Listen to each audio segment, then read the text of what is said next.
بتاتا ہوں، نہ جانے کتنے تیر و تبر کی چوٹ پر میرے زخم مسکرا دیے، آج اس عرب کی چوٹ پر میری روح کو مسکرا لینے دو۔ اگر مجھ سے کوتاہی ہوئی تو خدا مجھے معاف کرے، اگر وہ مقصر ہے تو خدا اس کی ہدایت کرے۔ کیا یہ محاربین کے ساتھ حکم جہاد ہے؟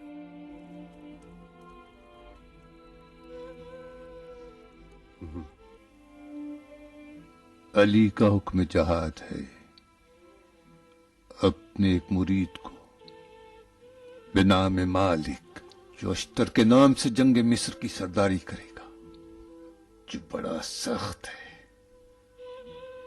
اپنی تلوار اور سواری پر ناز رکھتا ہے۔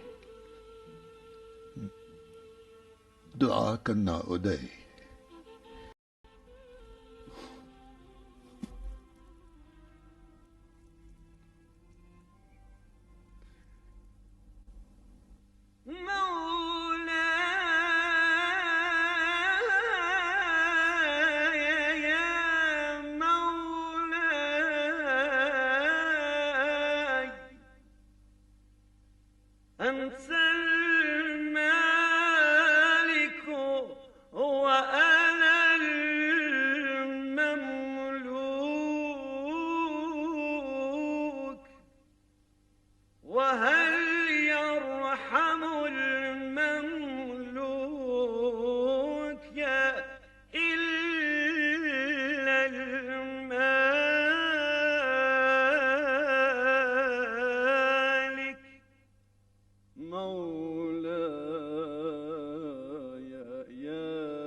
یہ شخص کون ہے ماں؟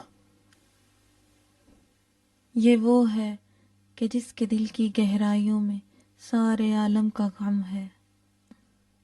اس کا گھوڑا دلدل جیسا اور تلوار ذوالفقار کا ساتھ دیتی ہے، بہت کم ہنستا ہے، ضرورت کے مطابق بات کرتا ہے۔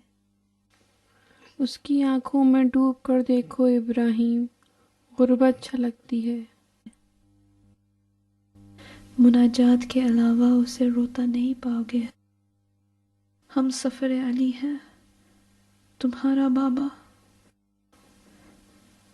میرا شوہر، نام مالک اشتر۔ جب بھی پوچھا ہے نیا جواب ملا ہے، کاش اس کا نام ہی سمندر ہوتا۔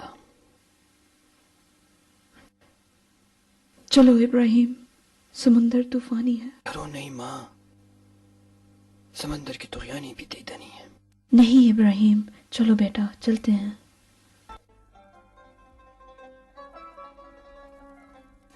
حاجر،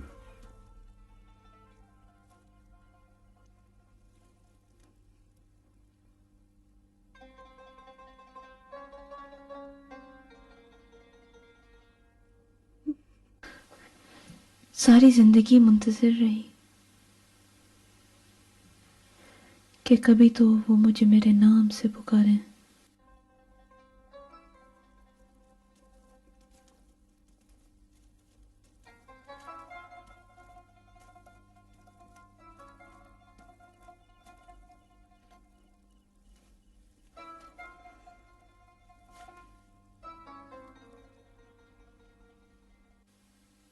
تو سن لیا جو ساری زندگی نہ سن سکی۔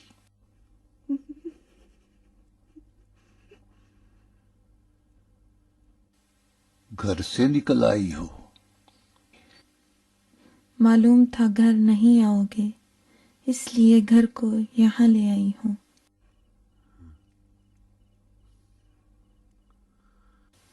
بیٹھو ابراہیم، تھک جاؤ گے۔ بیٹھ نہیں سکتا۔ میں بھی جب ابراہیم کی عمر کا تھا تو 4 روز قلعے کا محافظ بنا رہا، نہ لمحہ بھر بیٹھا اور نہ پل بھر سویا۔ میں بھی کر سکتا ہوں۔ جانتا ہوں۔ میری کوئی عادت اس میں نہیں آئی۔ اس سے تو دن بھر میں 4 باتیں بھی نہیں ہوتی۔ اپنی عمر کے جوانوں سے کھیلنا بھی پسند نہیں کرتا، سنجیدہ اتنا ہے کہ لطیفوں پر بھی نہیں ہنستا۔ عجیب لڑکا ہے۔ کھانے کے برتن کو جب تک پوری طرح صاف نہیں کرتا چین نہیں لیتا۔ دیوانہ ہے۔ یہ جنون اس نے مالک سے ورثے میں پایا ہے، لیکن گھبراؤ نہیں ہاجر، میری میراث یہی چند خصلتیں ہیں۔ عرب کا سب سے تیز رہوار، جزیرت العرب کی تیز ترین تلوار، یہ میرے ہی بیٹے ابراہیم کا ورثہ ہے۔ بس یہی؟ نہیں، کم ملیں گے ایسے لوگ جنہیں جہاں سے سوا چاہیے،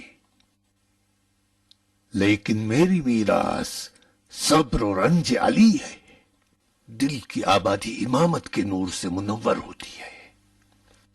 وصیت کرتا ہوں ہاجر، وصیت کرتا ہوں کہ امامت کی مخلص اور وفادار رہنا، علی و فاطمہ کے گرد و پیش، نہ پوچھنا کہ کب اور کہاں۔ کب اور کہاں کے جملے ہمارے عقدنامے میں نہیں، یہ بات میں بغیر پوچھے اچھی طرح جانتی ہوں۔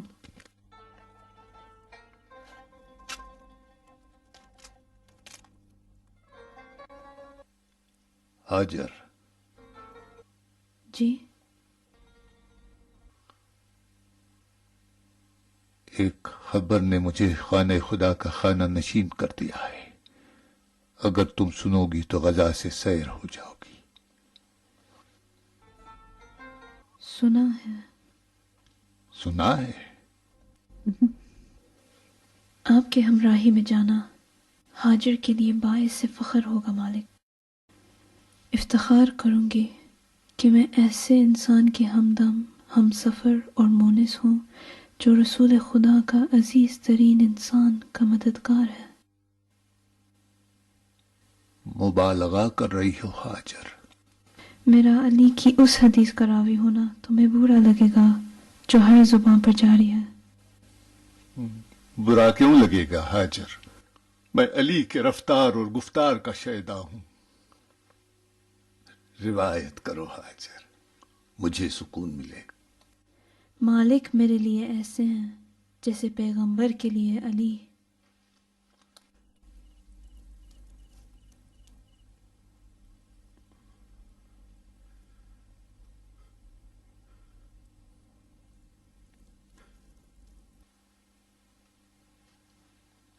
مالک کیا تھا اور اس نے کیا کیا رہنے دو۔ سوچ رہا ہوں کہ اس وقت کیا ہوں اور علی کے لیے کیا کر سکتا ہوں۔ بہت جلد مصر کا سفر کرنا ہے، موت کا سفر۔ کیا اس سفر میں تم میرا ساتھ دو گی؟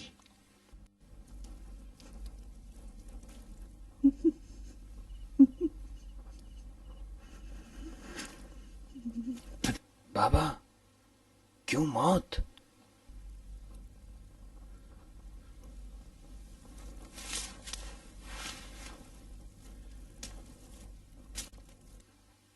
سرداروں کی تقدیر میں زندگی کا پہلا حرف موت ہے۔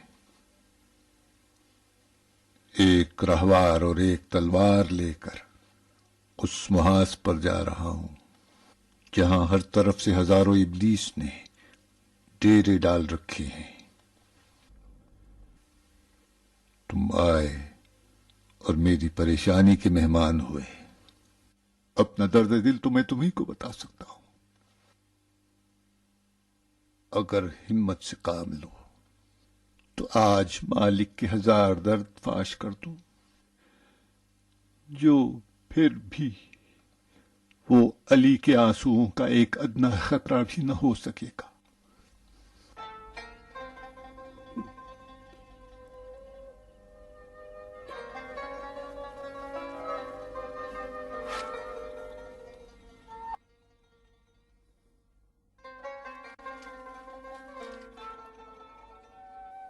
اے مالک، مصر کے والی کو چاہیے کہ اپنے نفسانی خواہشات کو کچل دے اور شکر کی تلوار سے انہیں مغلوب کر دے کہ نفس اس وقت تک برائیوں کا حکم دیتا ہے جب تک کہ پروردگار کا رحم بندہ ناتوان کے شامل حال نہ ہو جائے۔ مالک، میں تم کو ایسے خطے کی طرف روانہ کر رہا ہوں جہاں مختلف حکمرانوں نے حکومت کی ہے، اور لوگ تمہارے معاملات کو اسی نظر سے دیکھیں گے جس طرح تم اپنے ماقبل حکمرانوں کے اعمال کو دیکھتے ہو۔ تمہارا محبوب ترین ذخیرہ عمل صالح ہونا چاہیے۔ خواہشات کو روک کر رکھو، جو چیز حلال نہ ہو اس کے بارے میں نفس کو صرف کرنے سے بخل کرو، یہی بخل اس کے حق میں انصاف ہے۔ رعایا کے ساتھ مہربانی اور محبت کو اپنے دل کا شعار بنا لو۔ خبردار کہ ان کے حق میں درندہ جانور کی طرح نہ ہو جانا جو انہیں پھاڑ کھانے کو ہی غنیمت جانتے ہیں۔ لوگ دو طرح کے ہوتے ہیں، یا تمہارے دینی بھائی ہیں یا تمہاری طرح مخلوق ہے خدا، ان سے خطا بھی سرزد ہو سکتی ہے۔ انہیں ویسے ہی معاف کر دینا جس طرح تم چاہتے ہو کہ پروردگار تمہاری خطاؤں سے درگزر کر دے۔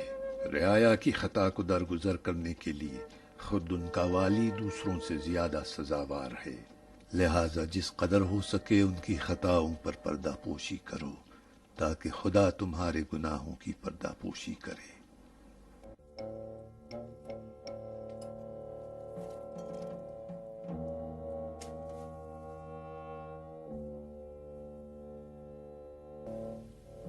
عراق میں مالک اشتر کا نام احترام سے لیا جاتا ہے۔ وہاں کی لڑکیاں اپنے خیالی مردوں کو اس جیسا دیکھنا چاہتی ہیں۔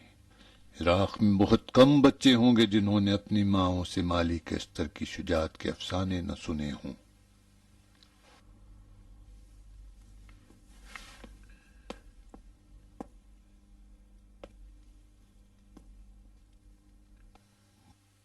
محال ہے تم اسے عراق میں مار سکو۔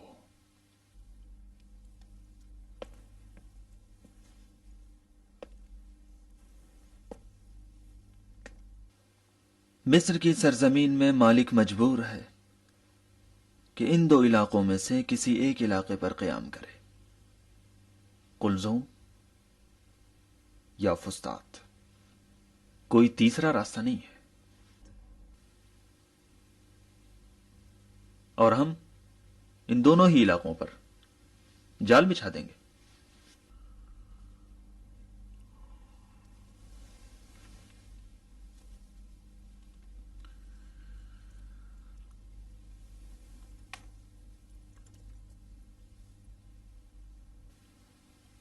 اس کا مقابلہ کیسے کرو گے؟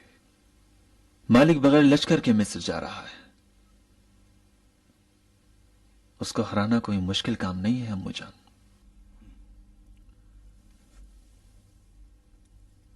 تم لوگ اشتر کی طاقت سے واقف ہو، صفین میں اس کی جنگ کا تجربہ کر چکے ہو۔ تنہا ایک لشکر کا مقابلہ اس کے لیے مشکل نہیں۔ مالک اشتر علی ابن ابی طالب کا دست راست ہے، اگر وہ مصر پہنچ گیا تو کوئی بنی بشر اسے ہلا نہیں سکتا۔ اس ہاتھ کو مصر پہنچنے سے پہلے کٹ جانا چاہیے، لیکن تلوار سے نہیں۔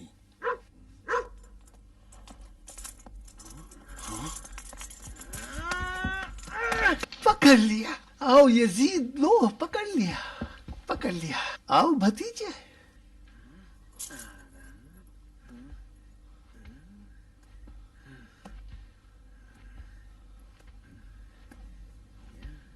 لو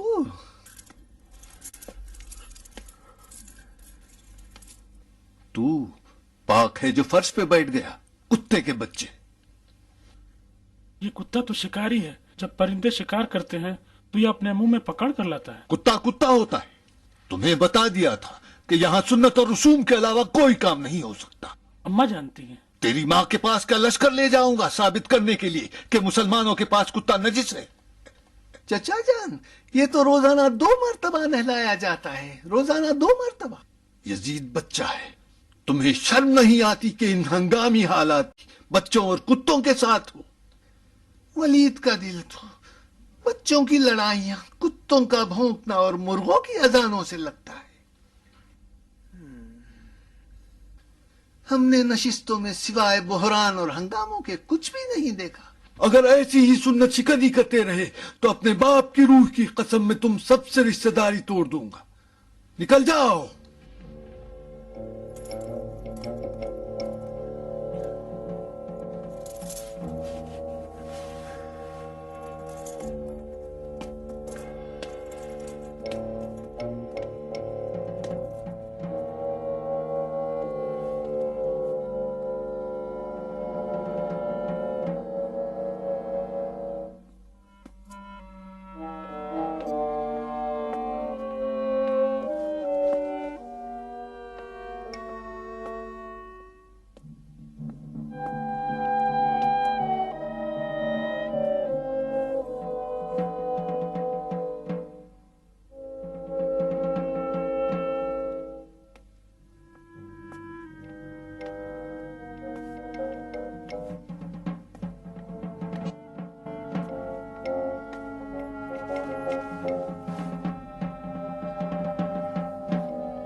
امریاس کہاں ہے؟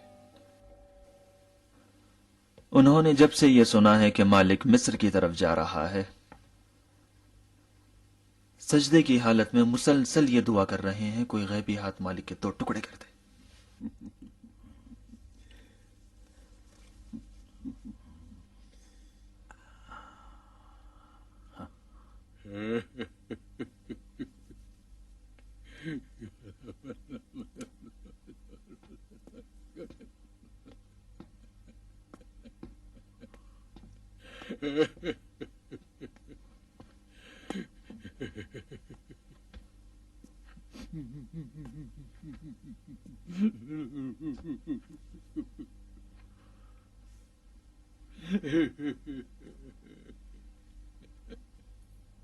کیا ہوا عمر؟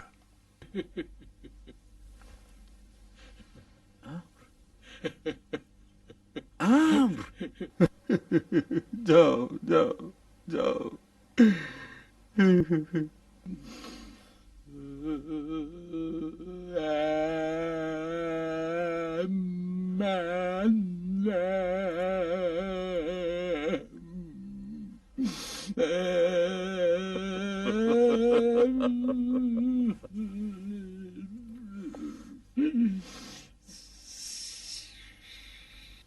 مالک کے گردن کی کھال تمہاری روحانیت سے زیادہ مضبوط ہے بڑھیا۔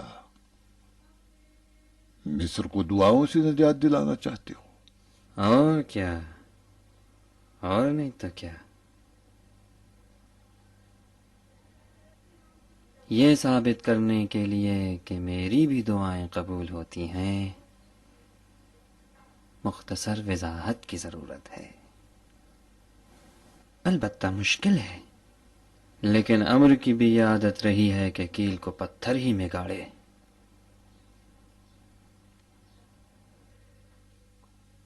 یہ چھوٹی سی دنیا چھوٹے سے دلوں کی آرزو ہے، اور خداوند عالم چھوٹی آرزوؤں کو اپنے ناسپاس اور گنہگار بندوں کے لیے بھی پورا کرتا ہے، چاہے وہ امریاس ہی کیوں نہ ہو۔ بیٹھو بیٹھو اور میری دعاؤں پہ آمین کہو۔ بیٹھو۔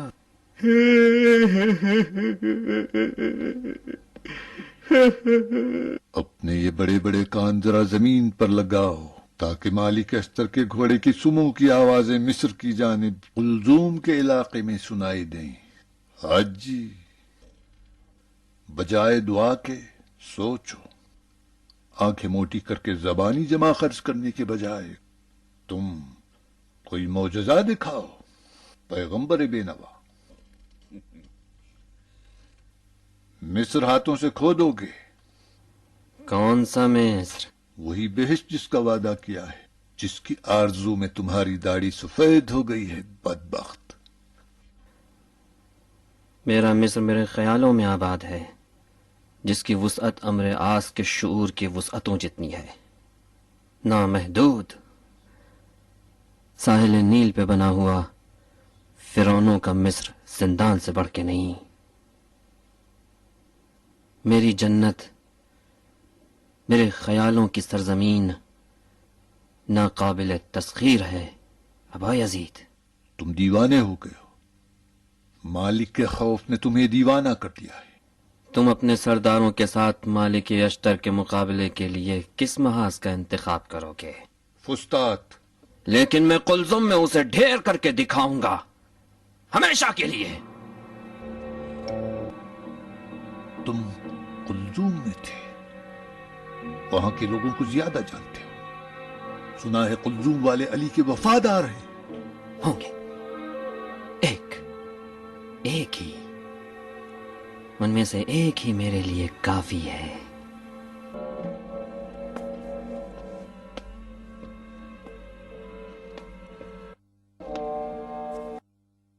تمہارے ذہن میں کیا ہے عمر؟ میں نے جب زمین پر کان لگائے تو مالک اشتر کے گھوڑوں کی ٹاپوں کے علاوہ ایک بھولے بھالے دل کے دھڑکنے کی آواز اور ہزاروں شہد کی مکھیوں کی بھن بھناہٹ بھی سنائی دے رہی تھی۔ بے شک تم مکاریوں کے خدا ہو عمر۔ جلد کام شروع کرو، کل مالک اہالی قلزوم کا مہمان ہے۔ ابا یزید، میں مالک اشتر سے بہت پہلے سرزمین قلزم میں پڑاؤ ڈال چکا ہوں، ہمیشہ۔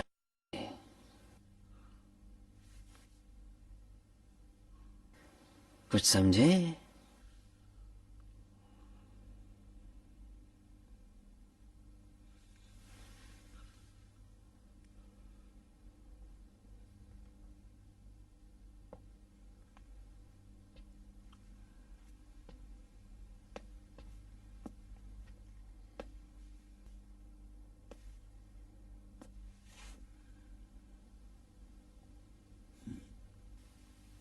احساس غربت کر رہا ہوں عمر، تمہاری بات کا درک کرنا میرے لیے مشکل ہے۔ عمر، میں اتنا جانتا ہوں کہ بس ہماری تاریخ زندہ رہ جائے گی۔ شاید مقدر ہی تھا کہ اگر علی نہ بن سکو تو معاویہ، اور جب مالک اشتر نہ بن سکو تو امر آس۔ ہے مالک، مجھے فخر ہے کہ اس دور میں زندگی گزار رہا ہوں جس دور میں مالک اشتر جیسا سورما رہا کرتا تھا۔ میں چلا ابا یزید، الوداع۔